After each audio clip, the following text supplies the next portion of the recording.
সালাত শেষ হলো মানে কি শেষ হয়ে গেল? দোয়া শেষ হয়ে গেল।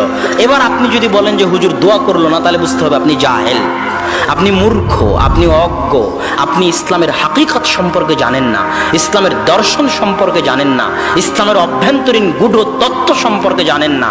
সালাতুল জানাজা মানে দোয়া করার সালাত, সালাতুল জানাজা মানে মৃত ব্যক্তির জন্য দোয়ার সালাত।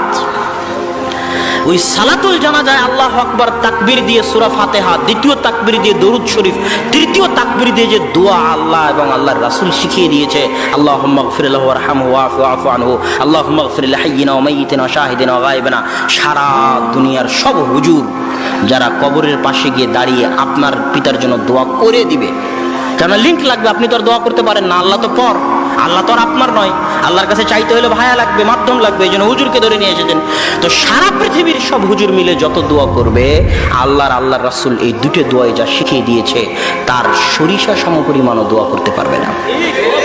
তো জানাজার সালাত দেওয়াই হয়েছে দোয়ার জন্য। জানাজার সালাতে আসসালামু আলাইকুম বলা হলো মানে কি শেষ হয়ে গেল?